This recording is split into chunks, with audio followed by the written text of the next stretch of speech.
Bonjour à tous et à toutes, bienvenue dans ce nouvel épisode de la chaise pliante. C'est le premier de l'année 2021. Comme vous le savez, il fait un peu froid, donc on est en intérieur. On est accueillis chez les ateliers Médicis, ici même, à Clichy-sous-Bois. Et aujourd'hui, on a l'honneur de recevoir Koumba Diallo. Koumba, comment ça va? Bonjour, ça va, merci et toi? Bien, ça va. Bonne année, meilleurs vœux Merci à toi aussi, pour plein cette de bonnes nouvelle choses. année.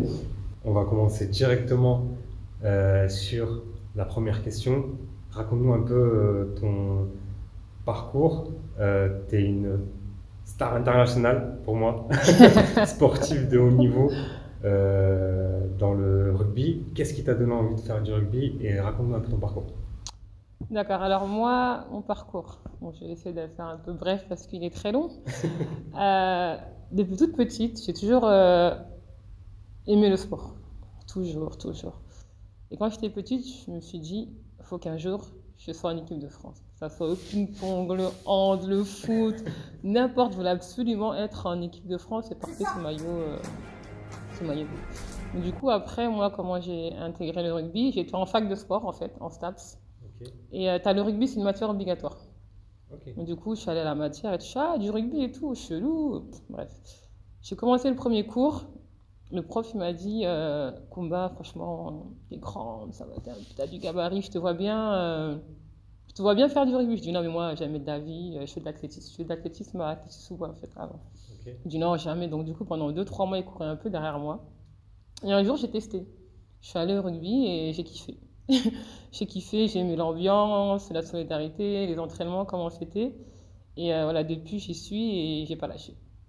Voilà, C'est comme ça que tu as commencé le rugby. exactement.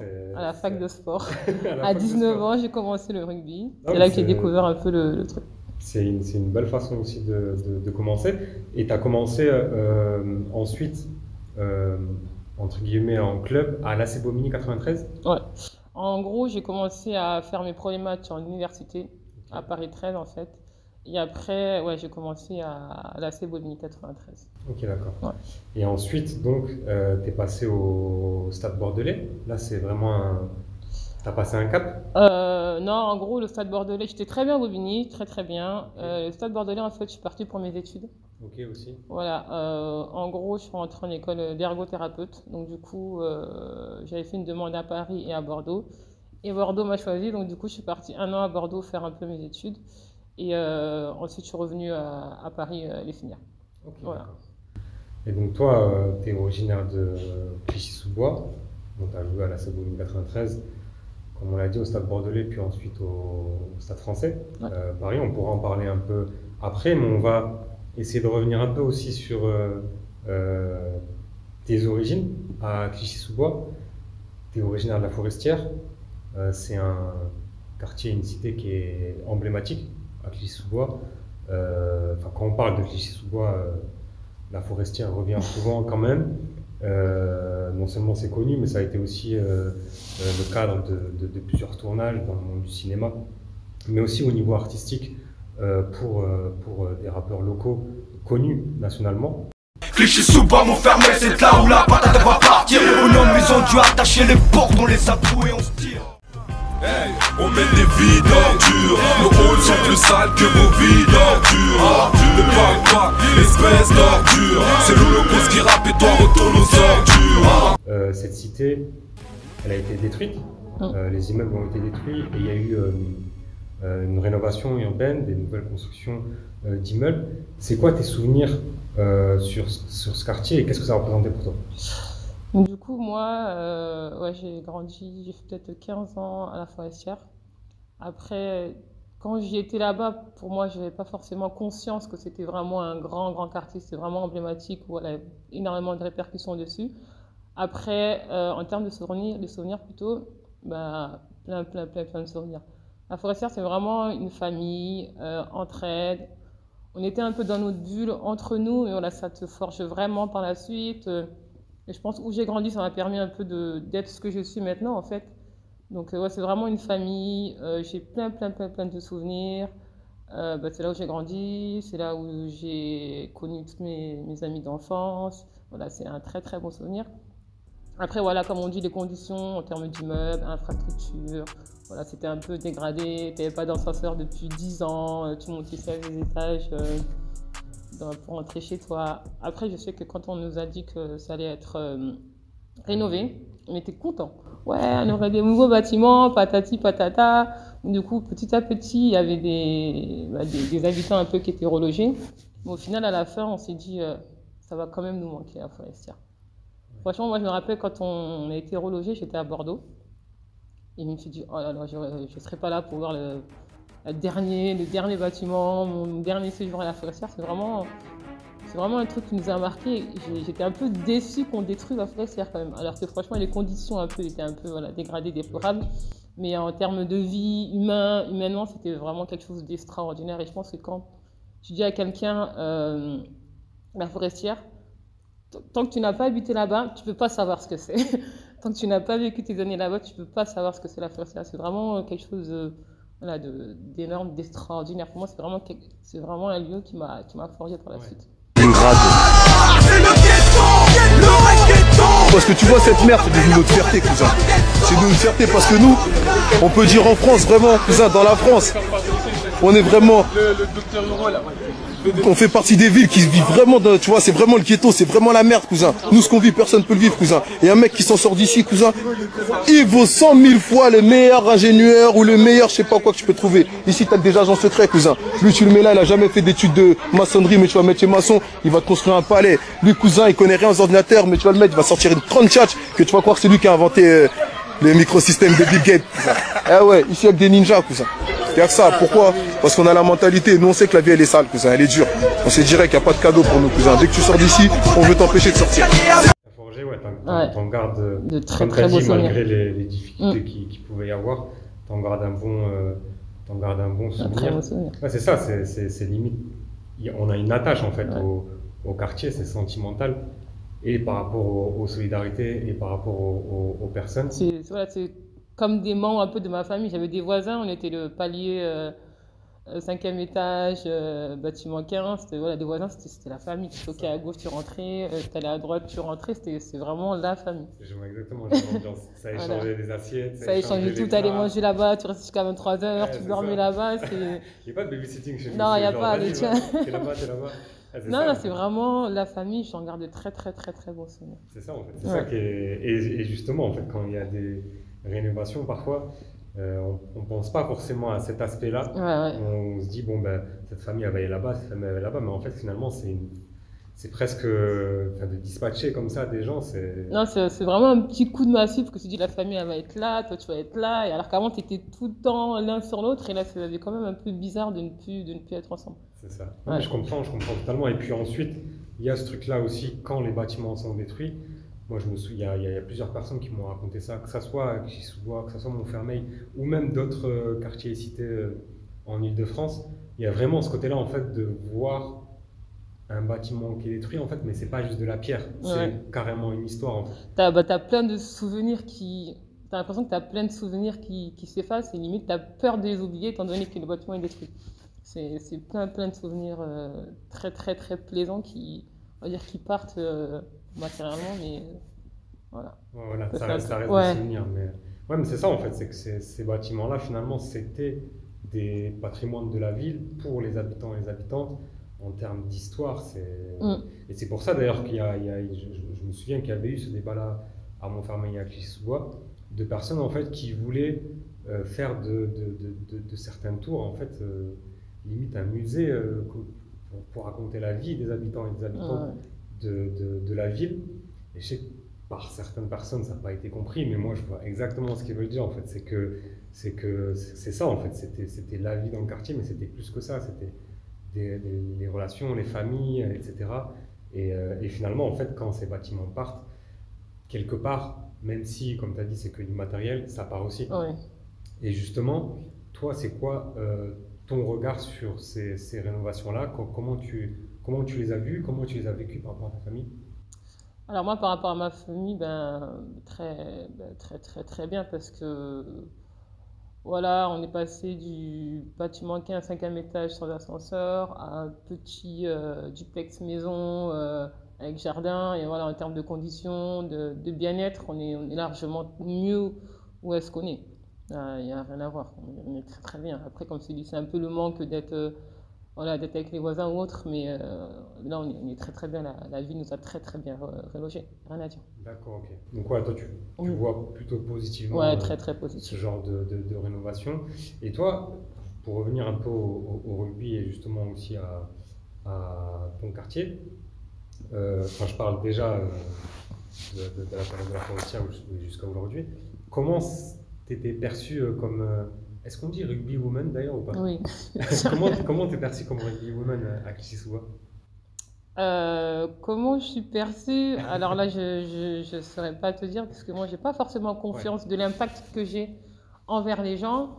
Après, je sais que voilà, j'ai énormément de retours, de messages, voilà, de Soutien. félicitations, de Ouais. soutien. J'ai plein de petites filles aussi de la Forestière, des fois, qui m'envoient des messages, je t'ai vu à la télé et tout.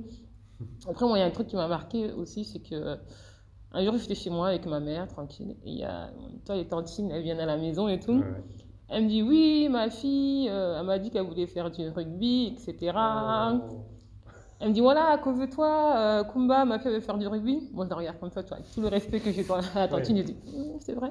Mais au fond, moi, j'étais tellement Bah contente que oui, la fille fasse du rugby. Je me suis dit, si moi, je peux apporter ça et donner ça à certaines filles, faire du rugby, c'est juste c'est une fierté. une fierté, c'est juste ça que je veux, en fait.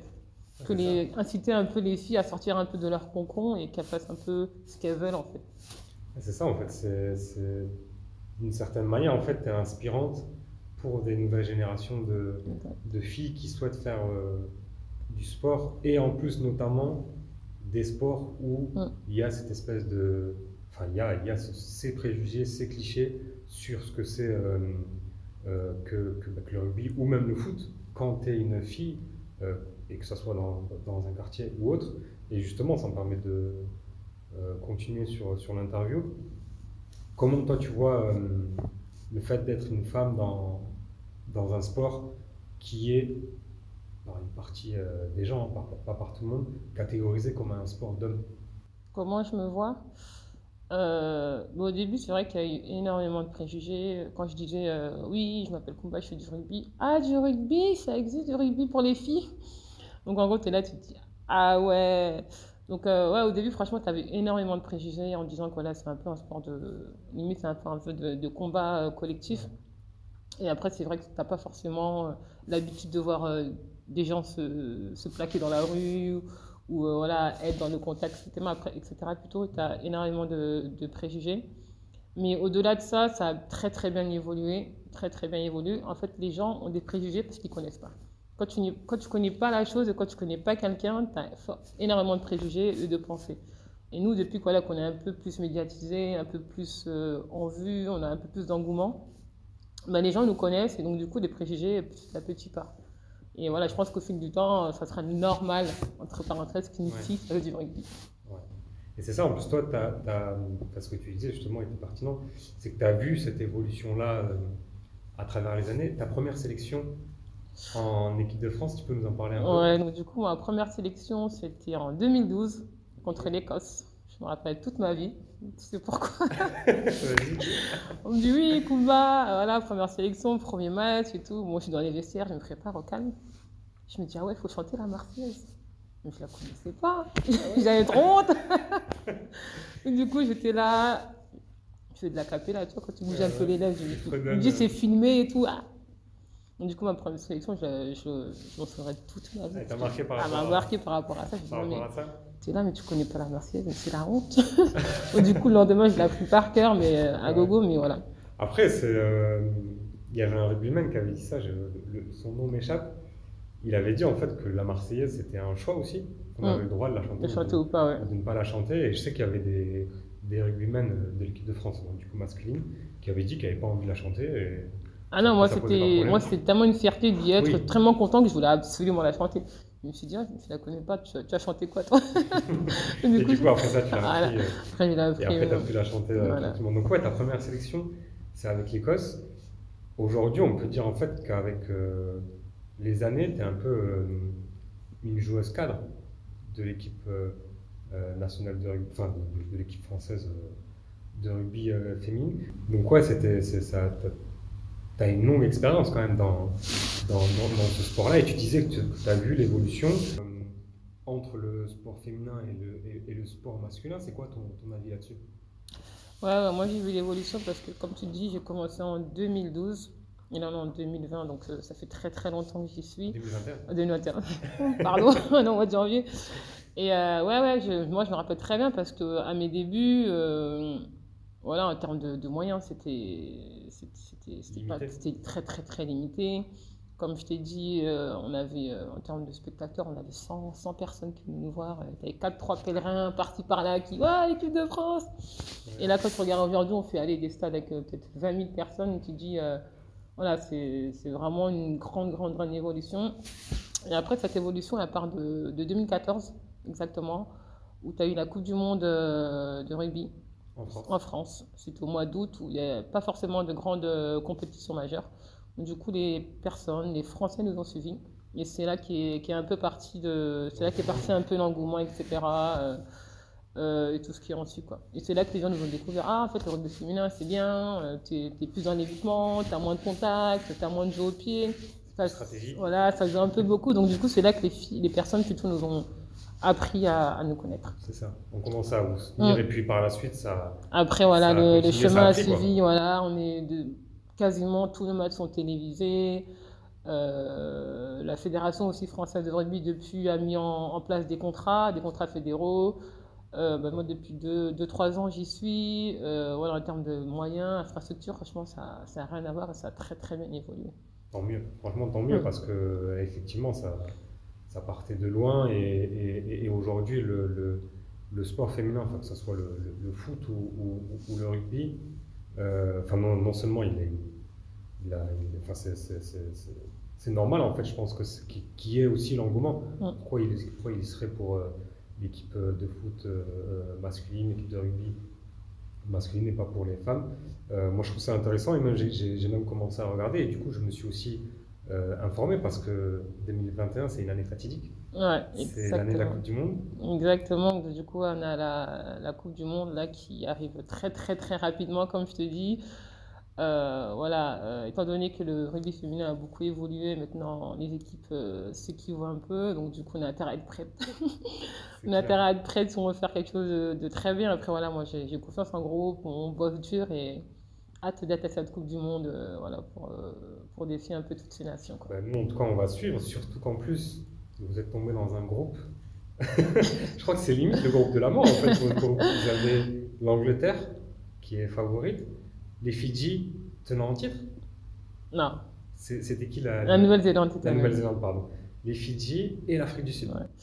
Oui, c'est vrai qu'on a un groupe, on a un bon groupe très très très solide. Après voilà, c'est que les Fidji et l'Afrique du Sud, c'est des nations qu'on joue pas forcément. Donc quand tu joues pas forcément une équipe, donc quand tu arrives sur le terrain, tu sais pas trop comment jouer. Donc voilà, tu les découvres. Donc du coup, à tout moment, elle peut te faire des trucs où tu te dis waouh, c'était pas prévu ça en fait.